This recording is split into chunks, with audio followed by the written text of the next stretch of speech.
राजस्थान के एक छोटे से गांव में एक प्राचीन हवेली थी जिसका नाम था भानगढ़ हवेली। यह हवेली अपने समय की सबसे आलीशान इमारतों में से एक थी, लेकिन दशकों से वीरान पड़ी थी। लोगों का कहना था कि हवेली के अंदर एक गुप्त कोठरी है जिसमें ऐसा रहस्य छिपा है जो जानलेवा हो सकता है। गांव के बड़े बुजुर्गों ने हमेशा बच्चों को चेतावनी दी थी कि वे उस हवेली के करीब ना जाएं, लेकिन जैसा कि हमेशा होता है, रहस्य और खतरों का आकर्षण कुछ लोगों को अपनी ओर खींच ही लेता है। गांव में एक युवा लड़का था जिसका नाम अर्जुन था। वह एक साहसी और जिज्ञासु स्वभाव का था। उसे रहस्य सुलझाने में बेहद मजा आता था। अर्जुन ने बचपन से ही भानगढ़ हवेली के किस्से सुने थे। वह हमेशा सोचता था कि उस गुप्त कोठरी में ऐसा क्या है जिसने लोगों को डरा कर रखा हुआ है।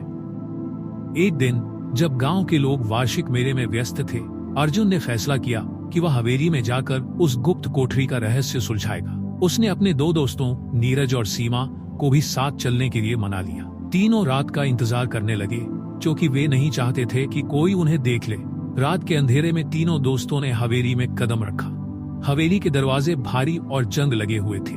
जैसे ही उन्होंने दरवाजा खोला, एक अजीब सी गंध ने उनका स्वागत किया। हवेली अंदर से इतनी बड़ी थी कि उसकी भव्यता आज भी नजर आ रही थी। दीवारों पर लगे चित्र के रंग उड़ चुके थे, लेकिन उनकी कहानी अभी भी बोल रही थी। हवेली के हर कमरे में कुछ न कुछ अजीब था। कहीं झूलता हुआ झूमर तो कहीं फर्श पर गिरा हुआ पुराना सामान, लेकिन गुप्त कोठरी का कोई संकेत नहीं था। तभी नीरज की नजर एक बड़े दरवाजे पर पड़ी जिसके ऊपर संस्कृत में कुछ लिखा हुआ था। जो अंदर गया वह बाहर नहीं आया। दरवाजा भारी था, लेकिन अर्जुन ने अपने दोस्तों की मदद से उसे खोल लिया। अंदर अंधेरा था। दीवारों पर लगे टॉर्च की मदद से तीनों ने अंदर झांका। वहां एक सीढ़ी थी जो नीचे की ओर जा रही थी। जैसे ही वे सीढ़ी से नीचे उतरे, माहौल और ठंडा और भयानक हो गया। नीचे एक बड़ी कोठरी थी जिसके बीचों बीच एक तांबे की संदूक रखी हुई थी। संदूक पर जटिल नक्काशी थी और चारों ओर अजीब प्रतीक बने हुए थे। अर्जुन ने संदूक को खोलने की कोशिश की, लेकिन वह भारी था। तभी सीमा ने देखा कि कोठरी की दीवारों पर अजीब सी चित्रकथाएं बनी हुई थी। चित्रकथाएं किसी कहानी को दर्शा रही थी। एक राक्षस जिसने गांव के लोगों पर अत्याचार किया और एक साधु जिसने राक्षस को बंद करके उस हवेली में गुप्त कोठरी में कैद कर दिया। चित्रों में संकेत था कि यदि संदूक खोला गया तो राक्षस फिर से आजाद हो जाएगा। अर्जुन ने इन बातों को नकारते हुए संदूक खोल दिया। संदूक के खुलते ही एक अजीब सी धुंध बाहर निकली और हवेली की दीवारों को कंपा दिया। अचानक एक गूंजती हुई हंसी से पूरा माहौल डरावना हो गया। तीनों दोस्त भयभीत हो गए और भागने की कोशिश करने लगे, लेकिन कोठरी का दरवाजा अपने आप बंद हो गया। गुप्त कोठरी में बंद होने के बाद अर्जुन, नीरज और सीमा के दिलों में डर घर कर चुका था। कोठरी में एक गूंजती हुई हंसी धीरे धीरे शांत हो गई, लेकिन माहौल में अजीब सी ऊर्जा का एहसास हो रहा था। तभी दीवारों पर बनी चित्रकथाएं अचानक चमकने लगी। अर्जुन ने गौर किया कि एक चित्र में साधु कुछ मंत्र पढ़ रहे थे और उनके चारों ओर एक अलौकिक आभा थी। सीमा ने कहा, यह संकेत है, शायद हमें भी वही मंत्र पढ़ने होंगे ताकि इस स्थिति से बच सके। लेकिन समस्या यह थी कि दीवार पर लिखे संस्कृत श्लोक बहुत जटिल थे। अर्जुन ने अपने स्कूल के संस्कृत के ज्ञान का सहारा लिया और उन श्लोकों को समझने की कोशिश की। जैसे ही अर्जुन मंत्र पढ़ने लगा, हवेली के अंदर हलचल और बढ़ गई। संदूक से निकली धुंध अब एक आकार लेने लगी। यह एक विशाल और भयानक राक्षस का रूप था। उसकी आंखें अंगारों की तरह चमक रही थी और उसकी उपस्थिति इतनी भयानक थी कि तीनों कांपने लगे। राक्षस ने गरजते हुए कहा, तुमने मेरी शांति भंग की है। अब मैं इस दुनिया को अपने नियंत्रण में लूंगा। नीरज ने अर्जुन से कहा, जल्दी करो, मंत्र पूरा करो।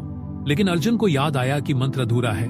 दीवार पर चित्रकथाएं आगे के हिस्से के बारे में कुछ और संकेत दे रही थी। उन्होंने देखा कि साधु ने एक विशेष मुद्रा में बैठकर पूजा की थी, जिसमें तीन लोग हाथ पकड़कर एक त्रिभुज के आकार में बैठे थे। तीनों ने तुरंत वह मुद्रा अपनाए शुरू किया। नीरज और सीमा ने भी उसकी मदद की, लेकिन जैसे ही मंत्र उच्चारित हुए, राक्षस और अधिक भड़क गया। हवेली की दीवारें दरकने लगी और कोठरी के चारों ओर धूल और पत्थर गिरने लगे। ऐसा लगा कि पूरी हवेली गिरने वाली है। अर्जुन को अचानक एक बात समझ में आई। संदूक के पास एक तांबे की प्लेट रखी हुई थी जिस पर एक विशेष चक्र बना हुआ था। अर्जुन ने कहा, हमें इस चक्र को सक्रिय करना होगा। सीमा ने प्लेट उठाई और उसे संदूक के ऊपर रख दिया। अर्जुन ने अंतिम मंत्र पढ़ा और तभी एक तेज रोशनी फैल गई। राक्षस दर्द से चिल्लाने लगा। रोशनी इतनी तेज थी कि तीनों की आंखें बंद हो गईं। कुछ क्षण बाद जब सब कुछ शांत हुआ तो उन्होंने देखा कि राक्षस गायब हो चुका था। संदूक फिर से बंद हो गया था और हवेली में एक अजीब सी शांति थी। तीनों दोस्तों ने वहां से भागने की कोशिश की, लेकिन अब हवेली का दरवाजा खुल चुका था। बाहर निकलते ही उन्होंने पीछे मुड़कर देखा। हवेली वैसे ही शांत खड़ी थी, मानो कुछ हुआ ही ना हो। गांव लौटने के बाद तीनों ने यह कहानी किसी को नहीं बताई, लेकिन अर्जुन ने महसूस किया कि वह तांबे की प्लेट उसके बैग में रह गई थी। उस पर लिखे प्रतीक अब भी चमक रहे थे। अर्जुन, नीरज और सीमा ने भानगढ़ हवेली से सुरक्षित लौटकर राहत की सांस ली, लेकिन अर्जुन को बैग में पड़ी तांबे की प्लेट का ख्याल बेचैन कर रहा था। उस पर बने चमकते हुए प्रतीक अजीब सा डर पैदा कर रहे थे। उसने सोचा कि ये प्लेट सिर्फ एक साधारण वस्तु नहीं है। अगली सुबह अर्जुन ने प्लेट को गौर से देखा। उस पर कुछ अक्षर उभरे हुए थे जो रात में नजर नहीं आए थे। ये संस्कृत में लिखे हुए थे, जो इसे धारण करेगा वही निर्णय करेगा। अर्जुन ने प्लेट को अपने दोस्तों को दिखाया।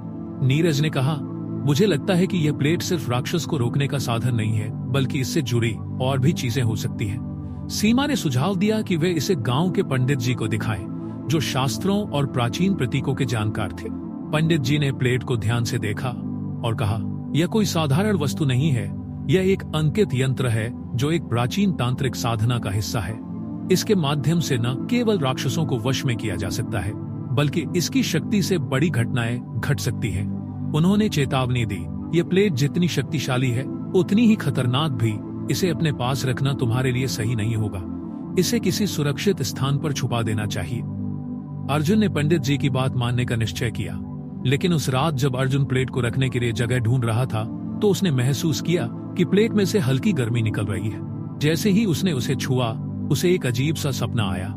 सपने में उसने खुद को एक जंगल में देखा, जहां एक पुराना मंदिर था। मंदिर के अंदर एक अन्य संदूक रखा हुआ था और उसके ऊपर वही प्रतीक थे जो तांबे की प्लेट पर थे। तभी एक आवाज गूंजी, यह तुम्हारा भाग्य है, तुम्हें इस यात्रा को पूरा करना होगा। अर्जुन ने अगले दिन अपने दोस्तों को सपना बताया। नीरज और सीमा पहले तो हिचकिचाए, लेकिन आखिरकार वे अर्जुन के साथ चलने को तैयार हो गए। उन्होंने पंडित जी से उस मंदिर के बारे में पूछा। पंडित जी ने बताया कि वह मंदिर गांव से लगभग 50 किलोमीटर दूर एक घने जंगल में स्थित है। तीनों दोस्तों ने अपनी यात्रा शुरू की। रास्ता कठिन और डरावना था। जंगल में तरह तरह की आवाजें और अजीब घटनाएं उनके हौसले को तोड़ने की कोशिश कर रही थी। आखिरकार वे मंदिर पहुंचे। मंदिर का द्वार टूटा हुआ था और अंदर अजीब सा सन्नाटा था। जैसे ही वे अंदर गए, उन्होंने वही संदूक देखा जो अर्जुन ने अपने सपने में देखा था। संदूक के चारों ओर प्राचीन प्रतीक बने हुए थे। सीमा ने कहा, यह संदूक खोलने में वही मंत्र काम आ सकते हैं जो हमने हवेली में सीखे थे। अर्जुन ने प्लेट को संदूक के ऊपर रखा और मंत्र पढ़ने लगा। जैसे ही मंत्र खत्म हुआ, संदूक धीरे धीरे खुल गया। अंदर एक प्राचीन पांडुलिपि रखी थी। पांडुलिपि में लिखा था, तुमने पहला चरण पूरा कर लिया है। यह यात्रा अभी समाप्त नहीं हुई है। तांबे की प्लेट तुम्हें अन्य छुपे रहस्यों तक ले जाएगी, लेकिन हर कदम पर खतरा बढ़ेगा। सोच समझकर आगे बढ़ो। अर्जुन और उसके दोस्तों ने पांडुलिपि को पढ़कर महसूस किया कि यह रहस्य सिर्फ राक्षस तक सीमित नहीं है। यह एक ऐसी यात्रा की शुरुआत है जिसमें दुनिया को बचाने और गुप्त शक्तियों को संभालने का जिम्मा उन्हीं पर है। अब तीनों के सामने दो विकल्प थे। एक, वे इस प्लेट और पांडुलिपि को वहीं छोड़ दें और अपनी सामान्य जिंदगी में लौट जाएं। दो, इस रहस्यमयी यात्रा को जारी रखें और दुनिया को इन खतरों से बचाने का प्रयास करें। अर्जुन ने पांडुलिपि को थामा और कहा, हमने इस यात्रा की शुरुआत की है और इसे पूरा करना हमारी जिम्मेदारी है। अगर आप अर्जुन और उसके दोस्तों की इस रोमांचक यात्रा को आगे पढ़ना चाहते हैं तो बताइए। पांडुलिपि और तांबे की प्लेट के साथ अर्जुन, नीरज और सीमा एक नई यात्रा पर निकल पड़े। इस बार उनके सामने सिर्फ अज्ञात का डर नहीं था, बल्कि अब उनकी हर हरकत दुनिया की सुरक्षा से भी जुड़ी हुई थी। पांडुलिपि में कई प्रतीक और संकेत थे। वे साधारण शब्दों में नहीं लिखे गए थे, बल्कि उन्हें समझने के लिए गहरी सांकेतिक भाषा का ज्ञान चाहिए था। अर्जुन ने कहा, हमारे पास तांबे की प्लेट है जो हमें दिशा दिखा सकती है। हमें इसका उपयोग करना होगा। प्लेट को छूते ही अर्जुन ने फिर से एक धुंधली दृष्टि देखी। इस बार एक विशाल झील के पास एक गुफा दिखाई दी और एक अजीब आवाज ने कहा, तुम्हें यहाँ जाना होगा। यहाँ तुम्हें अगला मार्ग मिलेगा। तीनों ने गुफा की ओर जाने का फैसला किया। झील गांव से काफी दूर थी और रास्ता दुर्गम था। वे 3 दिन तक लगातार जंगलों और पहाड़ियों को पार करते रहे। इस दौरान उन्हें कई बार लगा कि कोई उनका पीछा कर रहा है। तीसरी रात को जब वे झील के पास पहुंचे तो उन्होंने देखा कि गुफा के प्रवेश द्वार पर एक काली छाया घूम रही थी। वह एक प्राचीन प्रहरी था जिसे गुफा की रक्षा के लिए तैनात किया गया था। प्रहरी गरजती हुई आवाज में बोला, जो गुफा में प्रवेश करना चाहता है उसे अपने मन की सच्चाई दिखानी होगी। जो झूठा है वह यहाँ से जीवित नहीं जा पाएगा। प्रहरी के आदेश के अनुसार तीनों को एक एक करके गुफा में प्रवेश करना था। सबसे पहले नीरज ने अंदर जाने की कोशिश की। जैसे ही वह गुफा में गया, उसे अपनी सबसे बड़ी कमजोरी का सामना करना पड़ा। गुफा ने उसे वह दृश्य दिखाया जिसमें उसने अपने एक करीबी दोस्त के साथ विश्वासघात किया था। नीरज को समझ में आया कि गुफा उसे माफ करने के लिए नहीं, बल्कि खुद को माफ करने और अपने अंदर के डर का सामना करने का मौका दे रही है। उसने सच्चाई स्वीकार की और तभी रास्ता खुल गया। फिर सीमा और अर्जुन ने भी अपनी अपनी सच्चाइयों का सामना किया। अर्जुन को अपने पिता के साथ हुई एक पुरानी बहस याद आई, जिसमें उसने गुस्से में कहा था कि वह कभी उनकी बात नहीं मानेगा। उसने अपनी गलती महसूस की और स्वीकार किया कि उसे अपने पिता से माफी मांगनी चाहिए। गुफा के अंदर वे एक बड़े कक्ष में पहुंचे। वहां दीवारों पर फिर से वही प्रतीक बने हुए थे जो तांबे की प्लेट और पांडुलिपि पर थे, लेकिन इस बार उनके नीचे 4 अलग अलग दिशाओं में जाने वाले रास्ते थे।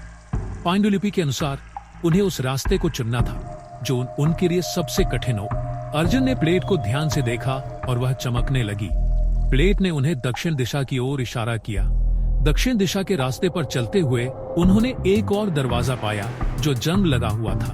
दरवाजे के ऊपर लिखा था, यहाँ से परे समय और स्थान का कोई बंधन नहीं है। जो यहाँ प्रवेश करेगा वह अतीत और भविष्य के बीच यात्रा करेगा। अर्जुन ने अपने दोस्तों से कहा, यह समय का द्वार हो सकता है, हमें सावधानी से आगे बढ़ना होगा। जैसे ही उन्होंने दरवाजे को खोला, उन्हें एक अजीब सी दुनिया में खींच लिया गया। वहाँ सब कुछ उल्टा पुल्टा था। आसमान लाल था, जमीन सफेद और हवा में अजीब सी गूंज थी। उनके सामने एक बूढ़ा आदमी खड़ा था जिसने कहा, तुम्हें वह प्लेट क्यों दी गई? जानते हो, यह प्लेट सिर्फ तुम्हारे लिए नहीं है, बल्कि इसे संभालने की जिम्मेदारी उन लोगों की है जो अपने साहस और बुद्धि से दुनिया की रक्षा कर सके। बूढ़े आदमी ने उन्हें बताया कि यह प्लेट एक और भी बड़ी शक्ति का हिस्सा है। यह प्लेट एक कुंजी है जो उस शक्ति को खोल सकती है। अगर ये गलत हाथों में गई तो पूरी मानवता खतरे में पड़ जाएगी। अर्जुन ने पूछा, तो हमें क्या करना होगा? बूढ़े आदमी ने कहा, तुम्हें इस प्लेट को वहां पहुंचाना होगा जहां यह सुरक्षित रहे, लेकिन यह आसान नहीं होगा। रास्ते में बहुत सी बुरी ताकतें तुम्हें रोकने की कोशिश करेंगी। बूढ़े आदमी ने उन्हें एक नक्शा दिया जिसमें उस स्थान का पता था जहां प्लेट को पहुंचाना था। यह स्थान हिमालय के एक दुर्गम क्षेत्र में था। तीनों ने यह चुनौती स्वीकार कर ली, लेकिन उनके मन में सवाल था, क्या वे अपनी जिम्मेदारी निभा पाएंगे और क्या यह प्लेट उनके लिए वरदान साबित होगी या अभिशाप? पांडुलिपि और तांबे की प्लेट के साथ अर्जुन, नीरज और सीमा एक नई यात्रा पर निकल पड़े। इस बार उनके सामने सिर्फ अज्ञात का डर नहीं था, बल्कि अब उनकी हर हरकत दुनिया की सुरक्षा से भी जुड़ी हुई थी। पांडुलिपि में कई प्रतीक और संकेत थे। वे साधारण शब्दों में नहीं लिखे गए थे, बल्कि उन्हें समझने के लिए गहरी सांकेतिक भाषा का ज्ञान चाहिए था।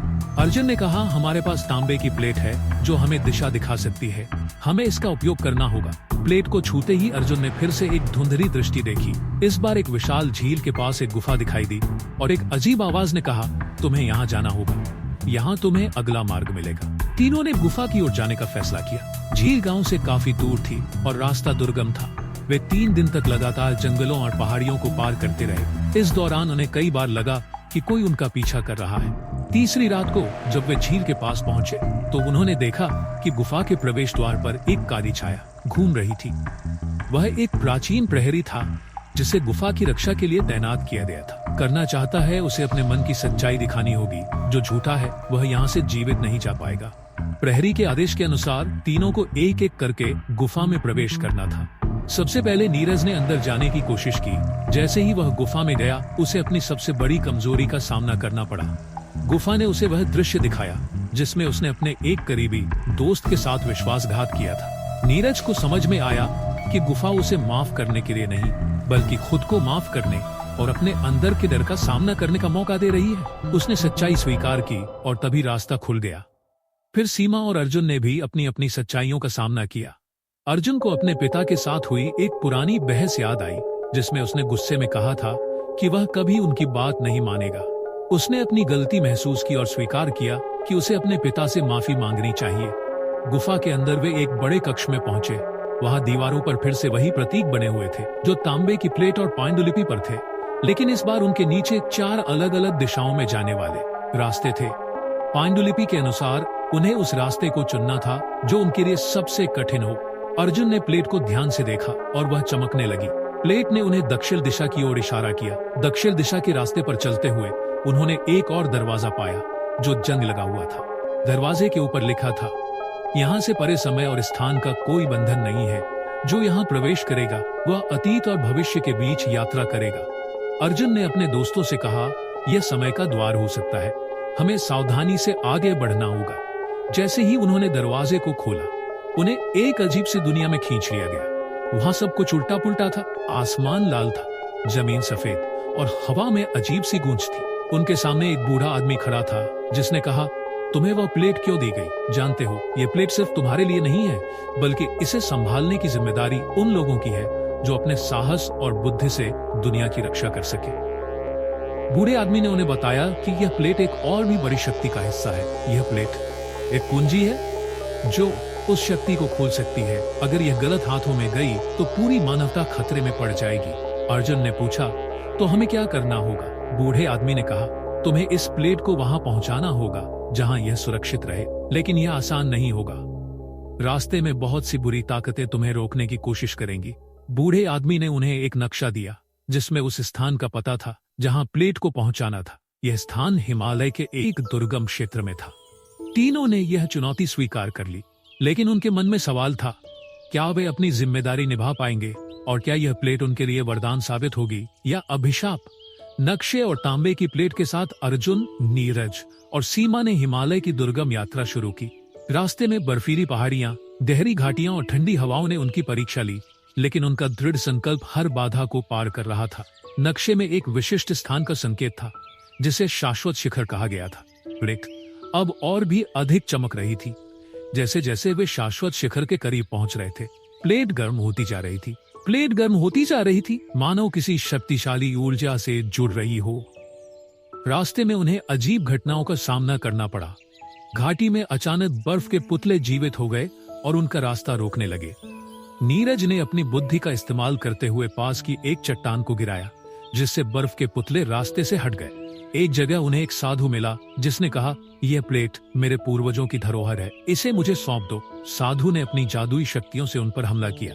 अर्जुन ने साहस दिखाते हुए प्लेट को साधु के सामने रखा और प्लेट की चमक से साधु की शक्ति विफल हो गई। शाश्वत शिखर पर पहुंचने से पहले एक गुफा थी जिसे कालग्रह द्वार कहा जाता था। यह वह अंतिम द्वार था जो प्लेट को शाश्वत शिखर तक पहुंचाने के लिए खोला जाना था। लेकिन यह द्वार साधारण नहीं था। इसके चारों ओर अंधेरा और अजीब सी आवाजें गूंज रही थी। जैसे ही उन्होंने द्वार खोलने का प्रयास किया, एक विशाल छाया प्रकट हुई। यह वही राक्षस था जिसे हवेली में बंद किया गया था। उसने चिल्लाते हुए कहा, तुम्हारे जैसे लोग हर बार मुझे रोकने की कोशिश करते हैं, लेकिन मैं अमर हूँ। यह प्लेट मेरी है और इसके माध्यम से मैं पूरी दुनिया पर राज करूंगा। राक्षस ने उन पर हमला कर दिया। अर्जुन ने अपनी सूझबूझ का इस्तेमाल करते हुए पांडुलिपि में दिए मंत्रों का उच्चारण शुरू किया। नीरज और सीमा ने प्लेट को द्वार के केंद्र में रख दिया। प्लेट की चमक बढ़ने लगी। राक्षस ने उन्हें रोकने के लिए अपनी पूरी शक्ति का इस्तेमाल किया। उसने हवा को झंझावात में बदल दिया, लेकिन तीनों अपने स्थान से नहीं हिले। जैसे ही मंत्र समाप्त हुआ, प्लेट ने एक तेज ऊर्जा का उत्सर्जन किया और राक्षस को चीरते हुए उसे हमेशा के लिए खत्म कर दिया। जैसे ही राक्षस गायब हुआ, द्वार अपने आप खुल गया। शाश्वत शिखर के अंदर एक विशाल क्रिस्टल संरचना थी जो ऊर्जा का स्रोत लग रही थी। प्लेट को क्रिस्टल के केंद्र में रखने के लिए एक स्थान बना हुआ था। अर्जुन ने प्लेट को वहां रखा। जैसे ही उसने प्लेट को क्रिस्टल में स्थापित किया, पूरी संरचना चमक उठी। एक गूंजती हुई आवाज आई, तुमने अपनी परीक्षा सफलतापूर्वक पूरी की है। यह प्लेट अब सुरक्षित है और इसकी शक्ति का उपयोग मानवता की भलाई के लिए होगा। तीनों दोस्तों ने चैन की सांस ली। उन्हें लगा कि उन्होंने लक्ष्य अपनी जिम्मेदारी पूरी कर ली है। शाश्वत शिखर ने उन्हें बाहर जाने का रास्ता दिखा दिया। जब वे नीचे लौटे तो उन्हें एहसास हुआ कि उनके जीवन में यह यात्रा हमेशा के लिए अमिट छाप छोड़ गई है। अर्जुन, नीरज और सीमा ने इस साहसिक यात्रा में न केवल अपनी बुद्धि और साहस को पहचाना, बल्कि यह भी समझा कि जिम्मेदारी और बलिदान का क्या अर्थ है। प्लेट अब एक ऐसी शक्ति बन गई थी जो सही हाथों में थी। यह कहानी केवल रहस्य और रोमांच की नहीं थी, बल्कि इस बात की भी थी कि सही निर्णय और साहस के साथ दुनिया को बदला जा सकता है।